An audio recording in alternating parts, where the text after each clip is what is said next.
السلام علیکم دوستو، آج کی اس ویڈیو میں سید الشہداء حضرت امام حسین رضی اللہ تعالیٰ عنہ کی کرامت بیان کرنے والا ہوں۔ حضرت ابو عون فرماتے ہیں کہ سیدنا امام حسین رضی اللہ تعالیٰ عنہ جب مدینہ منورہ سے مکہ معظمہ جا رہے تھے تو ابن مطیع کے پاس سے آپ کا گزر ہوا جو کنواں کھدوا رہے تھے۔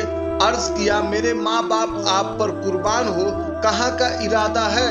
امام عالی مقام نے ارشاد فرمایا، مکہ شریف جانے کا ارادہ ہے۔ اور ابن مطیع سے یہ بھی ذکر کیا کہ کوفہ کے شیعہ نے خطوط بھیجے ہیں۔ ابن مطیع نے عرض کیا، میرے ماں باپ آپ پر فدا ہوں، آپ کی ذات پاک سے ہمیں مزید فیضیاب کیجئے اور ان کے پاس نہ جائیے۔ امام حسین رضی اللہ تعالیٰ عنہ نے انکار کیا تو ابن مطیع نے اپنی ایک حاجت پیش کی اور عرض کیا، میں نے یہ کنواں کھدوایا ہے اور آج ڈول میں تھوڑا سا پانی نکلا ہے، آپ اس میں برکت کے لیے اللہ تبارک و تعالیٰ سے دعا کیجئے۔ امام حسین رضی اللہ تعالیٰ عنہ نے فرمایا کہ اس کا تھوڑا پانی لاؤ۔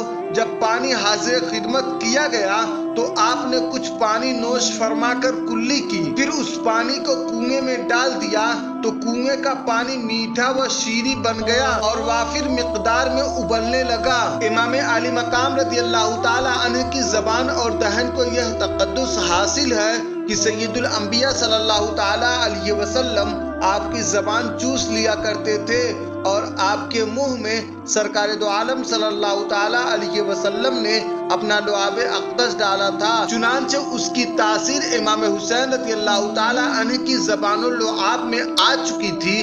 اسی وجہ سے آپ کا لعاب کھارے پانی کو میٹھا بنا دیتا اور سوکھے کنویں کو جاری کر دیتا۔